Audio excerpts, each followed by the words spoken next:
Hello friends, എല്ലാവർക്കും Shyama's recipe ബോക്സിൻ്റെ പുതിയൊരു വീഡിയോയിലേക്ക് സ്വാഗതം. എല്ലാവർക്കും സുഖമാണല്ലോ. ഇന്ന് ഞാൻ വന്നിരിക്കുന്ന ഒരു അടിപൊളി മസാല ഷവായിയുടെ റെസിപ്പി ആയിട്ടാണ്. ഓവനും ഗ്രില്ലും ഒന്നുമില്ലാതെ റെസ്റ്റോറൻറ്റ്സിൽ നിന്നൊക്കെ വാങ്ങുന്ന അതേ ടേസ്റ്റിൽ നമുക്ക് മസാല ഷവായി വീട്ടിൽ തയ്യാറാക്കിയെടുക്കാം. വരും നമുക്ക് പെട്ടെന്ന് തന്നെ ഇതിൻ്റെ റെസിപ്പിയിലോട്ട് പോയാലോ. ആദ്യമായിട്ട് നമുക്കിതിലോട്ടുള്ള മസാല ഒന്ന് റെഡിയാക്കി എടുക്കണം. ഞാൻ കുറച്ച് വറ്റൽമുളക് എടുത്തിട്ടുണ്ട്. ഷവായി തയ്യാറാക്കുമ്പോൾ നല്ല കളർ കിട്ടാനായിട്ട് കുറച്ചധികം വറ്റൽമുളക് എടുത്ത് അതിൻ്റെ കുരു കളഞ്ഞെടുത്തിട്ടുണ്ട്. അപ്പോൾ ഈ ചുവന്ന പാട്ട് വരുമ്പോൾ കളറ് കൂടും, അധികം എരിവും ഉണ്ടാവില്ല. എന്നാലും ഇത്ര എടുത്തപ്പോൾ തന്നെ അത്യാവശ്യം സ്പൈസി ആയിരുന്നു കേട്ടോ നമ്മുടെ ഷവായ. ഇത്ര സ്പൈസിനെസ് വേണ്ടാന്നുണ്ടെങ്കിൽ നമുക്ക് മുളകിൻ്റെ എണ്ണം കുറയ്ക്കാം, അതല്ലെങ്കിൽ നോർമൽ മുളകിന് പകരം കാശ്മീരി ചില്ലി ഉപയോഗിക്കാം. ഇനി കളർ ചേർക്കേണ്ടവർക്ക് അങ്ങനെയും ആവാം കേട്ടോ. ഞാൻ കളറൊന്നും ചേർക്കുന്നില്ല. ഇതിലോട്ട് ഒരു 1/4 കപ്പ് വെള്ളവും 1/4 കപ്പിൻ്റെ പകുതി വിനീഗർ ഒഴിച്ചിട്ടൊന്ന് കുതിരാനായിട്ട് വെച്ചിട്ടുണ്ട്. ഏകദേശം ഒരു 10 മിനിറ്റിന് ശേഷം നമുക്കിതൊന്ന് അരച്ചെടുക്കണം. അതിനായിട്ട് മിക്സിയുടെ ജാറിലോട്ട് ആദ്യം ഈ മുളകും വെള്ളവും കൂടി ഉള്ളതൊന്ന് ഒഴിച്ചു കൊടുക്കാം. ശേഷം ഇതിലോട്ട് ചേർക്കുന്നത് ഒരു 15ഓളം ചെറിയ ഉള്ളി ഒന്ന് തൊലി കളഞ്ഞെടുത്തതാണ്. ഇതിൻ്റെ കൂടെ ഒരു പിടി മല്ലിയില കൂടി ചേർക്കുന്നുണ്ട്. ഇനി ഒരു 10ഓളം അല്ലി വെളുത്തുള്ളിയും ഒരു 1/4 ഇഞ്ച് നീളത്തിലുള്ള ഒരു കഷ്ണം ഇഞ്ചിയും ചേർക്കാം. ഇഞ്ചി പെട്ടെന്ന് അരിഞ്ഞ് കിട്ടുന്നതിനായിട്ട് 2-3 സ്ലൈസസ് ആയിട്ടാണ് ചേർത്തിട്ടുള്ളത്. ഇനി നമുക്ക് നല്ല ഫൈനായിട്ടൊന്ന് അരച്ചെടുക്കണം കേട്ടോ. ഇനി ശേഷം ഇതിലോട്ട് ആവശ്യത്തിന് ഉപ്പ് ചേർത്ത് കൊടുക്കാം. 1/4 ടീസ്പൂണിനേക്കാൾ കുറച്ച് കൂടുതൽ മഞ്ഞൾപ്പൊടി എടുത്തിട്ടുണ്ട്. കൂടെ ഒരു 1/4 ടീസ്പൂണോളം മല്ലിപ്പൊടി ചേർക്കാം. ഇനി ചേർക്കുന്നത് ഗരം മസാലയാണ്. ഒരു 1/4 ടീസ്പൂണിനടുത്ത് ഗരം മസാലയും ചേർക്കുന്നുണ്ട്. ഇനി ഒന്നുകൂടി നന്നായിട്ടൊന്ന് അടിച്ചെടുക്കാം.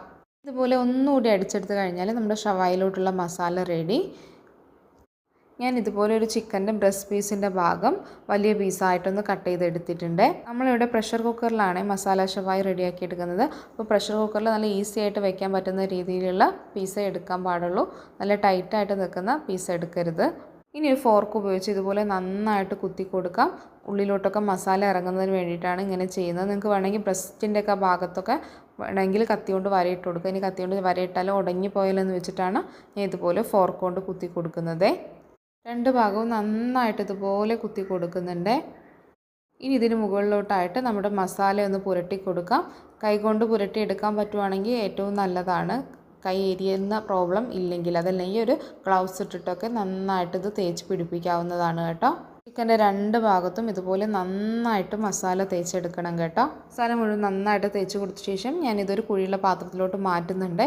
ഇനി ഇത് കുറച്ച് സമയം ഒന്ന് റെസ്റ്റ് ചെയ്യാൻ വേണ്ടിയിട്ട് വെക്കണം. ഒരു ഓവർനൈറ്റൊക്കെ വെക്കുകയാണെങ്കിൽ കൂടുതൽ നല്ലത്. ഞാൻ ഓവർനൈറ്റ് വെക്കുന്നുണ്ട്. അപ്പോൾ ചിക്കൻ നല്ല സോഫ്റ്റായി കിട്ടിക്കോളും, മസാലയും നന്നായിട്ട് പിടിച്ചോളും. ഫ്രീസറിലൊന്നും വെക്കേണ്ട കേട്ടോ, ഫ്രിഡ്ജിൽ വെച്ചാൽ മതി. ഇപ്പോൾ ഒരു 5-6 മണിക്കൂറായിട്ടുണ്ട്. നമുക്കിനി ഇതൊരു പ്രഷർ കുക്കറിലോട്ട് വേവിച്ചെടുക്കാം. അതിനായിട്ട് പ്രഷർ കുക്കറിലോട്ട് ആദ്യം തന്നെ കുറച്ച് ഓയിൽ ഒഴിച്ചു കൊടുക്കാം. സൺഫ്ലവർ ഓയിൽ എടുക്കുന്നതാണ് കേട്ടോ കൂടുതൽ നല്ലത്. ഞാനൊരു 3 ടീസ്പൂണോളം ചേർക്കുന്നുണ്ട്. ഈ കുക്കറിലൊന്ന് പരന്ന് കിട്ടുന്ന രീതിയിലുള്ള ഓയിൽ വേണം. നമ്മളിതിലോട്ട് വെള്ളമൊന്നും ഒഴിക്കാതെയാണല്ലോ വേവിച്ചെടുക്കുന്നത്. അതുകൊണ്ട് തന്നെ അടിയിലൊന്നും പിടിക്കാതിരിക്കാൻ വേണ്ടിയിട്ടാണ് ആദ്യം തന്നെ ഓയിൽ തേക്കുന്നത്. നന്നായിട്ടൊന്ന് ചുറ്റി കൊടുക്കുന്നുണ്ട്. ഇതിലോട്ടിനി ചിക്കൻ്റെ പീസ് വെച്ച് കൊടുക്കാം. ഇനി ഒരു മീഡിയം ഫ്ലെയിമിൽ ഒരു 4 വിസിൽ വരുന്നത് വരെ വേവിച്ചെടുക്കാം. നിങ്ങളുടെ പ്രഷർ കുക്കറിൻ്റെ സ്റ്റൗവിൻ്റെ ഒക്കെ ക്വാളിറ്റിക്ക് അനുസരിച്ച് കുക്കിംഗ് ടൈമിൽ വ്യത്യാസം വരും കേട്ടോ. മാക്സിമം ഒരു 4 വിസിലൊക്കെ വേവിച്ചെടുത്താൽ മതി, അതിൽ കൂടുതൽ വേവിക്കേണ്ടതില്ല കേട്ടോ. ഇപ്പോൾ 4 വിസിലടിച്ച് അതിൻ്റെ ആവിയെല്ലാം പോയ ശേഷമാണ് ഞാൻ തുറന്നു കൊടുത്തിട്ടുള്ളത്. അപ്പോൾ ചിക്കനൊക്കെ നല്ല പെർഫെക്റ്റായിട്ട് വെന്ത് വന്നിട്ടുണ്ട് കേട്ടോ. പക്ഷേ ആ ഷവായയുടെ സ്ട്രക്ചർ വന്നിട്ടില്ല. അതിനായിട്ട് നമുക്കൊരു നോൺ സ്റ്റിക്ക് പാൻ സ്റ്റൗവിൽ വെച്ച് കൊടുക്കാം. ചൂടായി വരുമ്പോൾ വീണ്ടും ഓയിൽ ഒഴിച്ചു കൊടുക്കാം. ഇനി വേവിച്ച് വെച്ച ചിക്കൻ്റെ പീസ് ഉണ്ടല്ലോ, അത് ഇതിലോട്ട് ഇട്ട് കൊടുത്തിട്ട് എല്ലാ ഭാഗവും ഒന്ന് ലൈറ്റായിട്ടൊന്ന് മൊരിയിച്ചെടുക്കാം. അപ്പോൾ പെർഫെക്റ്റ് ഷവായയുടെ സ്ട്രക്ചർ വരും. ഇത് നിങ്ങൾക്ക് തൊലിയോട് കൂടിയ ചിക്കനും വേണമെങ്കിൽ എടുക്കാം കേട്ടോ, അതായിരിക്കും കൂടുതൽ ടേസ്റ്റ്. ഇനി താല്പര്യമില്ലാത്തവർക്ക് സ്കിന്നില്ലാത്ത ചിക്കനും എടുക്കാം. ഞാൻ സ്കിന്നില്ലാത്തതാണ് എടുത്തിട്ടുള്ളത്. സ്കിന്നില്ലാതെ എടുക്കുമ്പോൾ തന്നെ ഷവായുടെ ഫ്ലേവർ വരുന്നുണ്ട്. ഇനി സ്കിന്നോട് കൂടി എടുത്താൽ പെർഫെക്റ്റായിട്ട് നമ്മൾ റെസ്റ്റോറൻറ്റ് ടേസ്റ്റ് തന്നെ കിട്ടും. ഒരു ഭാഗം ഒന്ന് മൊരിഞ്ഞ് കിട്ടുമ്പോൾ ഇതുപോലെ തിരിച്ചിട്ട് കൊടുത്ത് മറുഭാഗവും ഒന്ന് മൊരിച്ചെടുക്കാം. ഇനി പാനിൽ തട്ടാത്ത ഭാഗം ചെറുതായിട്ടൊന്ന് പ്രസ് ചെയ്ത് കൊടുത്തും വേവിച്ചെടുക്കാം. എല്ലാ ഭാഗവും ഒരുപോലെ ഒന്ന് മൊരിഞ്ഞ് വന്ന ശേഷം ഈ ചിക്കൻ ഒരു പാത്രത്തിലോട്ട് മാറ്റുന്നുണ്ട്. ഇനി കുറച്ചുകൂടി പണിയുണ്ട്, നമുക്കിതിലോട്ടുള്ള മസാല റെഡിയാക്കണമല്ലോ.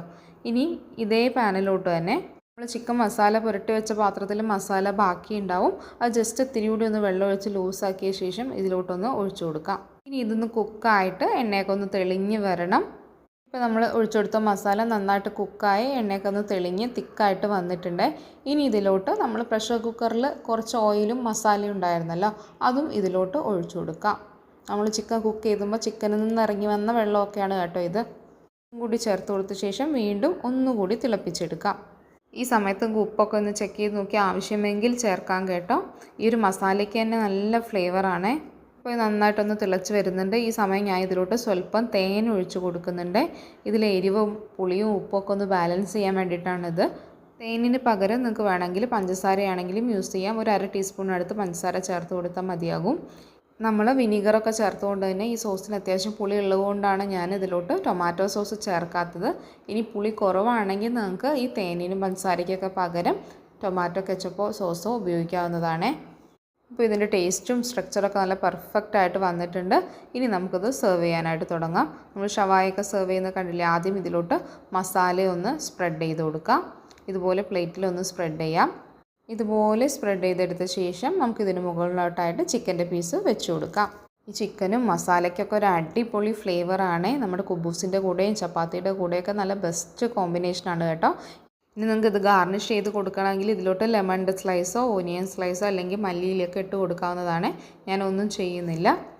ഇത് 100% ഷവായുടെ അതേ ഫ്ലേവറിലുള്ള റെസിപ്പിയാണ്. അപ്പോൾ എല്ലാവരും വീട്ടിലൊന്ന് തയ്യാറാക്കി നോക്കണേ. എന്തായാലും എളുപ്പത്തിൽ തയ്യാറാക്കിയെടുക്കാൻ പറ്റുമല്ലോ. അപ്പോൾ ചിക്കൻ വാങ്ങിക്കുമ്പോൾ ഒന്ന് വലിയ പീസായിട്ട് കട്ട് ചെയ്തിട്ട് ഇതുപോലെ ഒന്ന് തയ്യാറാക്കി നോക്കും. കടകളിൽ നിന്ന് വലിയ വില കൊടുത്ത് ഷവായി ഒന്നും വാങ്ങേണ്ട ആവശ്യമില്ല. റെസിപ്പി ഇഷ്ടപ്പെട്ടാൽ ലൈക്ക് ചെയ്യാനും ഫ്രണ്ട്സിനും റിലേറ്റീവ്സിനൊക്കെ ഷെയർ ചെയ്ത് കൊടുക്കാനും മറക്കല്ലേ. ചാനൽ ഇതുവരെ സബ്സ്ക്രൈബ് ചെയ്യാത്ത കൂട്ടുകാരുണ്ടെങ്കിൽ സബ്സ്ക്രൈബ് കൂടി ചെയ്തൊന്ന് സപ്പോർട്ട് ചെയ്യൂ. വീണ്ടും പുതിയൊരു അടിപൊളി റെസിപ്പിയായിട്ട് കാണാം. താങ്ക്